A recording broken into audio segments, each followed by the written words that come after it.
Welcome back to Media Mesh, where I give you my unapologetic opinion on everything from music, movies, news, reality TV, and so much more as we go down the rabbit hole. And today we're going to hear from Donald Trump Jr. He weighs in on this whole situation with Kim Porter and Diddy. Very interesting. Of course, I got to get to the comments. And if it's your first time here, thank you for stopping by. My goal is to be a little bit more consistent, but if you go to the page, you'll notice I have like 200 videos out there. Go back. There's some gems in there to still be discovered if it's your first time. So anyway, let's move on. I couldn't even get started yet because I'm looking at some of these comments and people are wild. One person says he needs to worry about how his mama mysteriously fell down a flight of stairs. Excellent point. I almost completely forgot about that. So if you guys know anything about something called gematria, you need to check that out. It's a whole system, but we'll get into that later. So I'll do some videos on that. But let's hear what he has to say, and then let's talk about it. Let's go. Used to get invited to the cool person parties. I was there, right? Not those parties.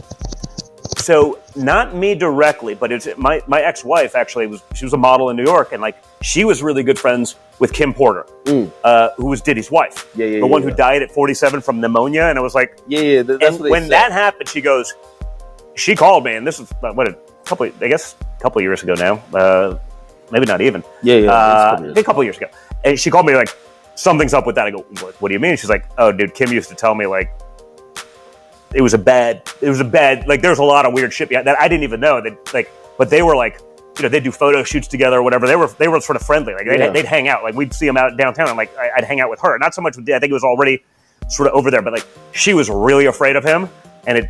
Really? Yeah. This goes back years. And so and she was having these conversations with my ex. I was I don't know what, A lot of people believe that whatever happened there happened with the woman afterwards, which was Cassie. And supposedly. No, like I said, I didn't, you sort of don't think about these things until now. You go back and you're like, holy, I distinctly remember when Vanessa was calls me and was like, hey man, Kim Porter died. I go, what? We saw her a couple of weeks, whatever it was, and she goes, yeah, man, she was sort of always in fear of something happening. And I was like, maybe it's natural, but not a lot of people die at 47 of pneumonia. You know what I mean? It's wow. Especially people who, obviously there's a shit ton of rumors. And I'm actually not trying to fuel any kind of rumor, but I definitely, that's a conversation I had.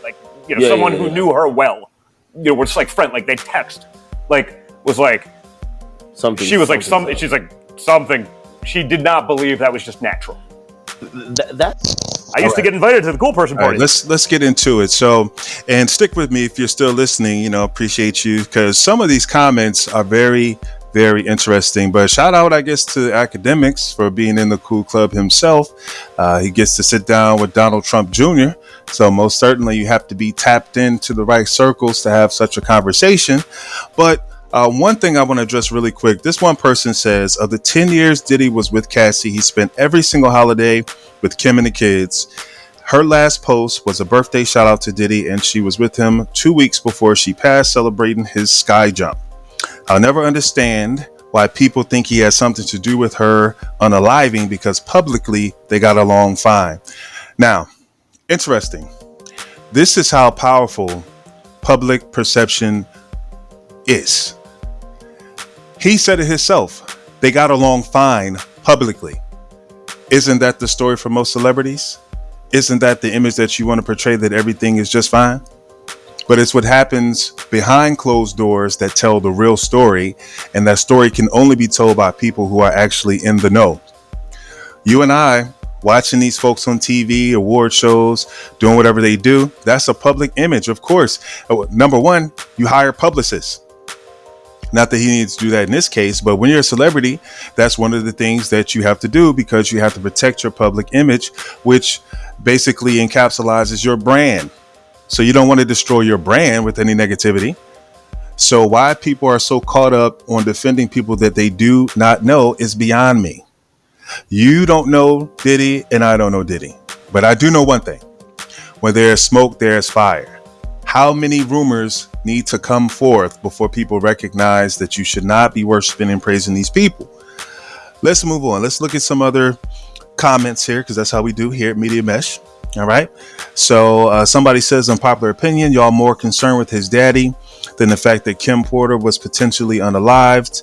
And that's why he's eventually going to walk. Y'all really don't care. I don't know about that one. And again, if he walks, it's not because that folks is not concerned.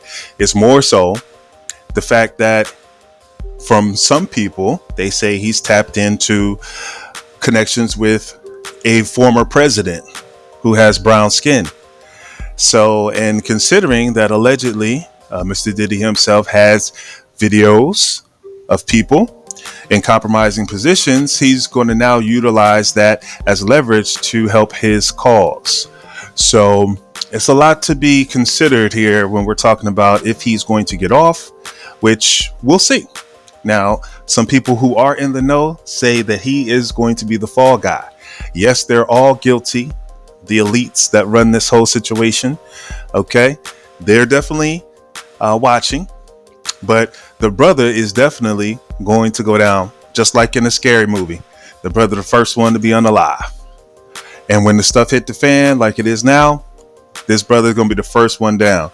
If he doesn't, I'd be surprised, but hey, anything can happen. Let's go to some more.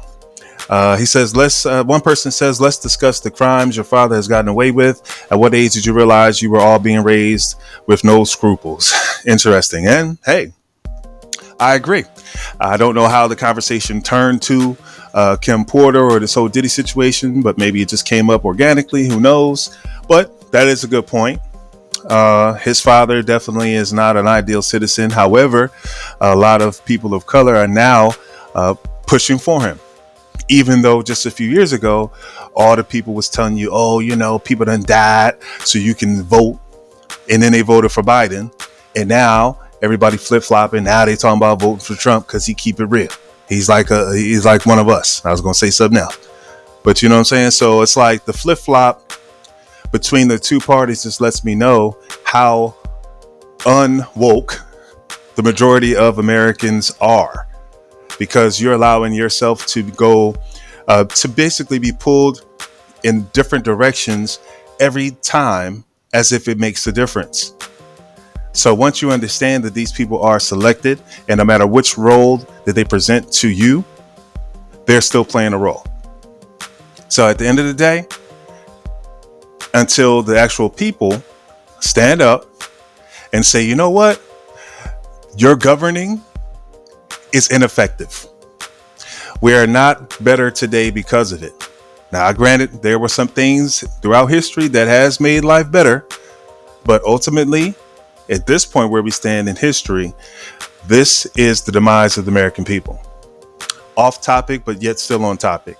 You see all the people that come into the country, these refugees, I'm using air quotes, too bad you can't see it, right? So they come here and then now they're taking over people's homes, squatting, committing crimes, doing this kind of crazy stuff. The question is, why? Why is this allowed? How is their housing? How is their food? How is their monies available for rent and so on and so forth when you've been working here your whole life and you can't get nothing? If you have a job. Now, if you want to sit back on the system, yeah, I guess you can get Section 8 and some food stamps.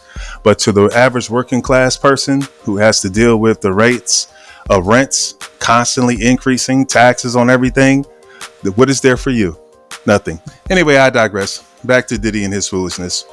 Let's check out a few more comments. Somebody had the same thing I said. How did he get him on his podcast? I was wondering the same thing. All right, so let's see if there's anything interesting that we can comment on before we wrap this up. And again, thank you for listening, liking, sharing, and subscribing. Well, that's about all I find interesting. But one thing now, Uncle, I can't even call his name, but Uncle Murder is his name. He's a rapper. And, you know, he basically got into it with Tony Ayo, if y'all haven't seen it. And he was saying to Vlad that, you know, hey, how come we're not talking about that dude, Dan Snyder from Nickelodeon, who was doing this and much more. And people may say conceivably worse because you're dealing with children. And that's not a topic of discussion. So why do you think that is, people? Okay. So I'm not even surprised by that because, of course, Vlad loves to sensationalize anything dealing with black folks.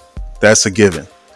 All right. So, but on the flip side of that, you can't expect him not to talk about it because this is a talking point. And people talk about whatever that's garnering views. That's what this whole thing is about. You talk about topics that are trending. And yes, you're going to have people that's going to take advantage of it, such as Vlad, but that's what he does.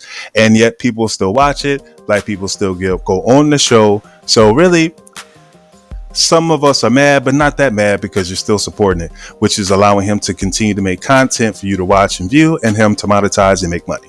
So there it is. So until next time, peace and blessings.